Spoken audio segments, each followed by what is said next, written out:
And from the construction industry, Wendy Hallgren.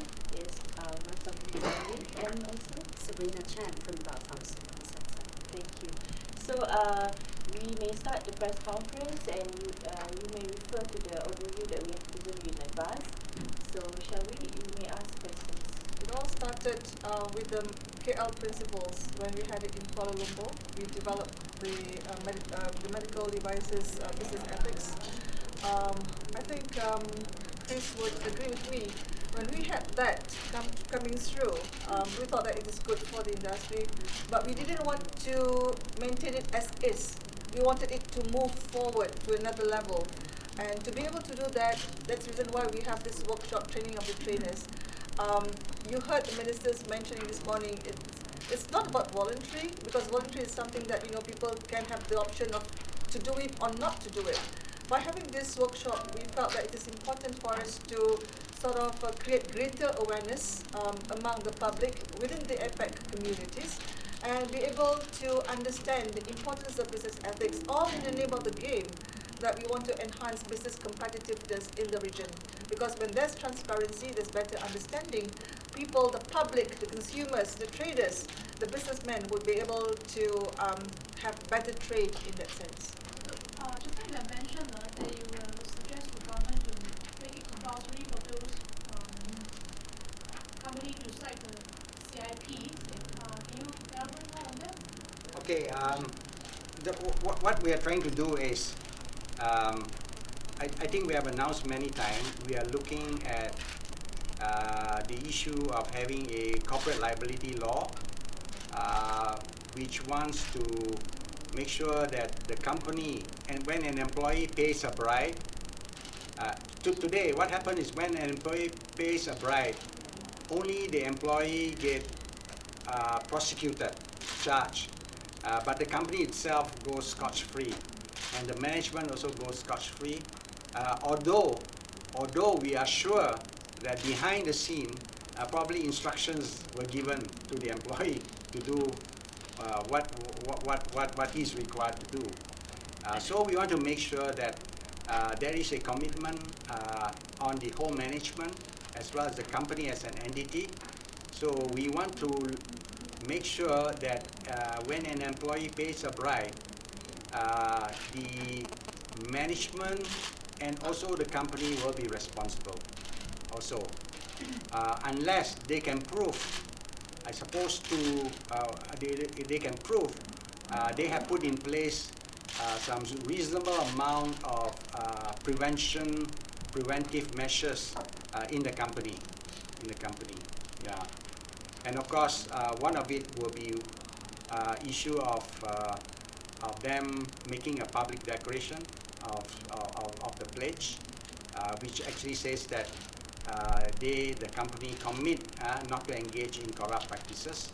And of course, there are other issues of putting in place like suitable safeguards in procurement, suitable safeguard in area of conflict of interest concerning related party transaction, and also whether there is a whistleblowing policy in place, and so forth. Yeah. So that is under consideration. So it's under the corporate liability law, which could be possibly made compulsory for those who cite. Yeah. CIP. So the issue now is whether some amendment will be made to the MACC Act, and of course the Companies Act. So I think that area, I think the Attorney General is looking into it.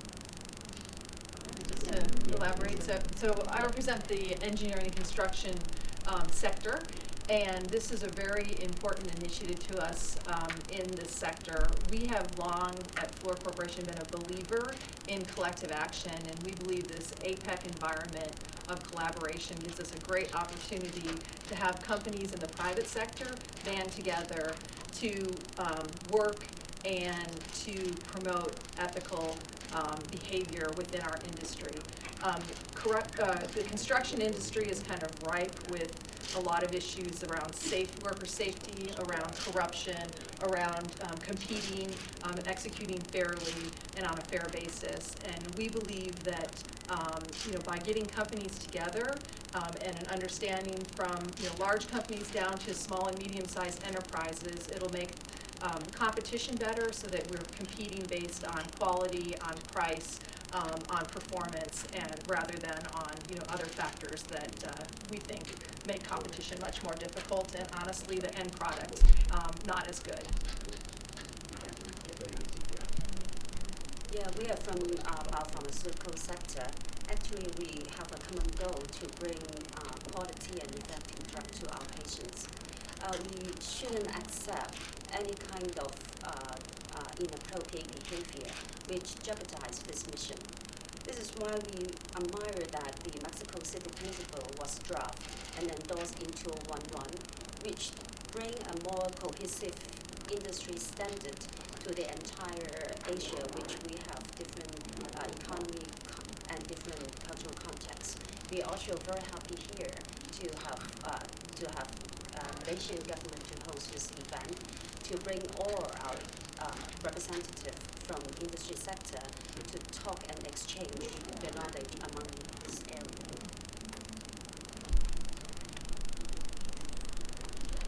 Any questions? Okay, for President of Institute Integrity, so which part that you think is crucial and very urgent needs to be improved for all the industry players in Malaysia? All parts. But I think the minister has initiated a discussion with the construction industry, as mentioned earlier this morning. We had a very thorough and very fruitful discussion with all the construction players, and I think this is a good start. And this is the first initiative, and the government is saying that we might be having more coalitions with other industry players. And I think if you look at the number of companies in Malaysia that have already signed up the Corporate Integrity Pledge, as of today, it's more than 250 companies, listed as well as non-listed companies, saying that yes, we agree to the anti-corruption principles and governance issues that is going to be addressed. And I think this is a good sign and also a good environment for Malaysia to move forward.